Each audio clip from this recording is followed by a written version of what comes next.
Hey guys, welcome back to my channel. I'm Albany. Thank you so much for tuning in, and let's just get straight to the video. First book I've read is Vengeful, which is the second book in the series, the Villain series by V.E. Schwab. The first one was Vicious. I read the first one like towards the end of last year, and then I just went straight into Vengeful almost close to about like two months after. I don't know, but yes, it's a continuation on the story, kind of evolving around these two super villains, if you will, who basically they figured out a way to create superpowers for themselves, and they basically had a disagreement, or not even a disagreement, disagreement, and in the first book, one after the disagreement or whatever situation that had happened, one went off to prison, and then the other one started, you know, this life of villainy kind of based off of his power. And that first book, the villain that went to prison, he came out and he was on a hunt for him and to catch him, and basically, even though that villain in particular, he couldn't die, but basically get his revenge. But and so this second book is right after, you know, how that first book ended and he got his revenge, and now it's kind of like reversed, and then there's a new set of characters in here of villains. Really liked Marcia, if you've read the book, the female villain introduced.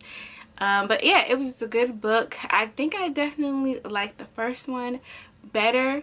I just liked the plot and the setup and how everything flowed. The second one, of course, I liked Marcia in it, that villain character, and how she played a part, but I did find it like a little slow at times. So I would definitely say I enjoyed the first book more than I enjoyed this one, but nevertheless, if there's more in the series, I would keep reading it because I just like the idea of the books being about villains. So the next book I read is Little Fires Everywhere by Celeste, and I audiobooked this one, and I wanted to read this one because I've been waiting to watch the show because I wanted to read the book first, and then of course I started the show and I'm just like, I already know what's happening, and then, you know, the little things that they change, it's just like, it's not like the book. So I haven't actually finished the show, but the book is about a well-off family, well-off middle-class family, or even above middle class, I'm not sure, who basically has a rental property, and they rent it to this black woman and her daughter, and basically it involves the intermingling of the family, and it just brings up, you know, some like culture issues, racial issues, even like some parenting issues, children who I don't even know how to explain that part, but it just bring you know, one of the main plots about it is that there's a young, like, basically the two women come to a divide because there's a woman who Asian woman who had a baby, and at the time couldn't take care of the baby, and so she left the baby like with the fire department, and then that baby was adopted, and that same woman works with the black woman, and they figured out who actually had adopted a baby and is still in the same town that they're currently in, and it basically creates this divide because now the Asian woman, she is able to take care of the baby and she wants the baby back, and basically the black woman is trying to help her do that, and then the main white woman, the owner of the property, feels like, you know, feels opposite, has a different opinion, and yeah, and then a crazy thing happened. Eventually a house burns down, as the title suggests. There is some type of fire. But it was a very good read. I actually very enjoyed it. The narrator was good for this audiobook. I would definitely recommend it, and I will finish the show so I can compare the two. But I definitely enjoyed reading. Then I read, which took me a while to read, this took me like 2-3 months to read this book, Lakewood by Megan Giddings. And it's not that the book was like bad, it was just like I was like in a slump, so I guess I was kind of forcing myself, so I would stop and then try back again, stop, try back again. It was kind of crazy, but I was like, every time I would actually read it, like my eyes would read it, I would be really into it in this book. And this book is basically about a young woman a young black woman who her grandmother passed away, and then her mother has a lot of illnesses, or you know, physical illnesses that prevents her from like really like working, and she gets sick a lot, and a lot of her medical expenses are very expensive. So since the grandmother died, basically the young woman, the daughter, she had to put a pause on school and find a job that will really pay well. And so she basically comes across this like ad or something, basically asking for people to be test subjects and be compensated really well. So she goes through the process, and it's more money than she could even imagine. And she has to move to this town, Lakewood. They, you know, provide the apartment, everything. So she does it because she really needs this money. They'll get medical insurance, all of these things. So you're kind of reading her journey and like her getting tested with these with these experiments. And you know, the book is just pretty much about you know, I don't know specifically if it was the government, but basically, you know, about government testing on humans, specifically black people, or just minority groups, and how, you know, how unethical it is. And you know, she basically had to keep it like a secret from everybody. And you know, they was doing some like crazy experiments. She had some crazy things happen to her body. It was kind of almost scary in a way, reading this book, but I enjoyed it. And it's a very short book. It should not have took me as long as it took me to read it, but yeah, I would definitely recommend you to check this book out because it was very interesting and very like thought-provoking. And then like, it's crazy because the mother who was sick, she had, you know, basically the doctors don't know what's causing it, why she has it, and then towards the end of the book you figure out basically why she just suddenly has this physical illness that's unexplainable. And yeah, it was a very good book. I would definitely recommend. And so then after that, I went down a romance kick. I don't know what happened. I'm still kind of in a romance kick. I haven't been reading any, but like I kind of want to read more about this author. And I read all 3 of the Brown Sisters trilogy by Talia Hibbert. So I read Get a Life, Chloe Brown. I read Take a Hint, Dani Brown, and Act Your Age, Eve Brown. So Get a Life, Chloe Brown, that's about a young woman who also has basically like a disorder that affects her body and in you know, her day-to-day pretty much. But the book sets off where she's like, okay, I'm gonna get a life. So she moves out. She has like this list that she wants to accomplish for herself, and yeah, and along the way in her apartment building she meets a nice Redford Morgan. She meets Redford Morgan. Now I remember these names. Redford Morgan. And yeah, it's just about their, you know, the little situation. But I liked how the books are so heavily like it's a romance book, but it's just not like gooey ooey romance. It's not like that. But after that, take a hint, Dani Brown. This one is set, it's a like co-worker type of love story. So basically Dani is studying like getting her like doctorates or something like that, but she's also a professor at a university. And her guy, which his name is slipping, her guy is like the security guard there, and they got a little cute little romance brewing. And it eventually, oh, this is what happened in this book. They basically a situation happened where he had to save her, and people thought that they were like together, so they kept up the ruse for a particular reason for the guy, for his business or his charity business or something like that. And yeah, so it was basically a fake, them faking being together, but you know, they eventually fall in love. So that was cute. And then my favorite, like the third one is my favorite, Act Your Age, Eve Brown.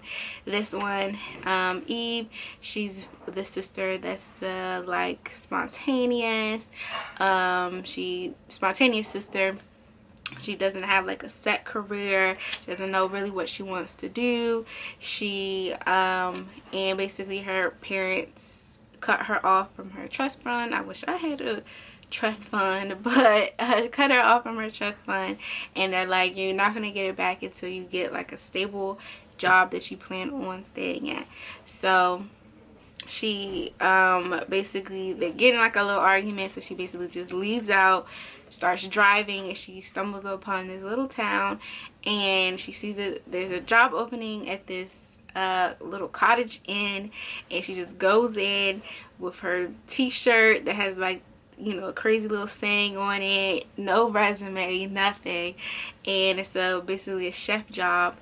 And the owner of it is like, what in the world? But then she eventually runs him over with her car, and so gets the job, and then of course, you know, they fall in love eventually.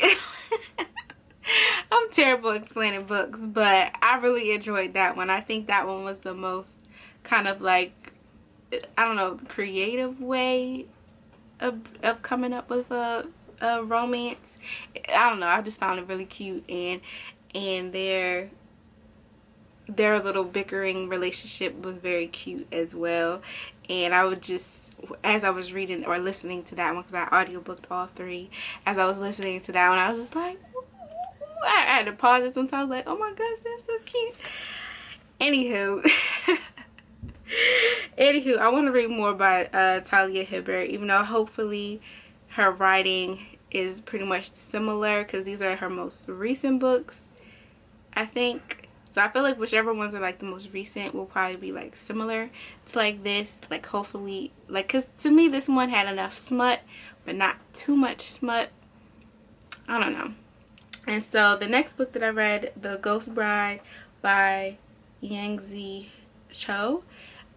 This one is a book about, I forgot where she's from. Malayan? Was it Malaysia? I can't remember, but she basically she was betrothed to a young man that was probably like kind of like the bastard. He wasn't technically the bastard, but like the bastard heir to this particular household. And so it was okay, because like her family was on a downward spiral. They didn't really have much money. They wasn't like, although they was a kind of a prominent family, they were like at the bottom of the prominent family, because the dad kind of just let his health go when he wasn't doing his business dealings correctly, and he owed a lot of debt actually to the family that the daughter was betrothed to. But pretty much the actual heir of that family guy passed away, And so because he passed away, that bastard, like nephew or something like that, he was going to have to be the one to take over. So they could no longer marry. And I forgot the reasoning why, but they still wanted to honor the, or no, actually the guy who died was basically haunting the mother to, because he wanted to make sure that Yilong, I think that was her name, was going to marry him. So she basically became, they was trying to get her to be the ghost bride to the guy that died. So she basically is a adventure story, because she basically had to figure out a way, because he started haunting her, figure out a way to basically end this so she can move on and possibly marry the guy that she was supposed to be betrothed to. She's trying to figure out actually who killed the guy who passed away, and she has to end up traveling into the ghost realm, and she's meeting a whole bunch of people that's helping her on her journey, and then her body gets taken over by a ghost. I mean, it was just a very adventurous book. Like I'm saying, I'm not probably explaining it well, but it was a very good book, and it's actually also a Netflix series. So I don't think it's going to do the book as much justice based off of kind of like the little clips that I saw, but I think I still want to watch it. But yeah, I really enjoyed that book as well, and I audiobooked it. So the next two books that I've read is from my book club. The first is being Men Are From Mars, Women Are From Venus, and the second one being Keys to the Kingdom. Oh wait, Men Are From Mars, Women Are From Venus by John Gray, and then the second one is Keys to the Kingdom by Alison A. Armstrong. What I'm currently reading, I'm currently in the only book, well, the next book in the book club, I'm not even going to say that name because it's a little bit ratchet, and that's a part of it. that's a part of why she chose this book in particular, and that's fine. I don't mind reading those type of books. But for the purpose of this YouTube channel, I'm not going to say that name. If you want to know what it is, you could probably check out my Goodreads and see what this book was called. But I am reading that well, it's coming, and I'm going to start reading that for this month. And but I just got the audiobook for it from my library. Is The Conductors by Nicole Glover. This is like a historical fiction, kind of set back after, like well, I think when the slaves were free in the North, and but it has a like magic and history. Magic is involved. Magic system is evolved around astrology, and that hooked me right then and there because I like astrology. So I'm currently listening to that. I'm about 2 hours in, 14-hour audiobook. I also have in the library is Between the World and Me by Ta-Nehisi Coates. I have this book for my dad, and we're supposed to be buddy reading it. So about, basically, I think it's like essays or letters, something, one of the two, that Ta-Nehisi Coates is writing to his son about America, and about how the history of America and how it affects now as a black man, a black young man, or black man in just general. And I think sometime after this video, hopefully, I want to do like a 24-hour readathon, and I will be reading a particular book. I have started it already, but I have not finished, and it's a chunky one, Lore by Alexandra Bracken. So I want to do a 24-hour readathon very soon of me just reading this book. And those are all of the books that I've read so far for 2021. Those are the books that I'm currently reading. And yes, stay tuned for my remote working / grad school vlogs, and my readathon coming up, and any other video that I kind of decide to pop up for you guys. So stay tuned. I plan on doing a whole bunch of more content, more different types of content, to keep this channel going and growing. And yeah, so hope to see you guys soon. Bye.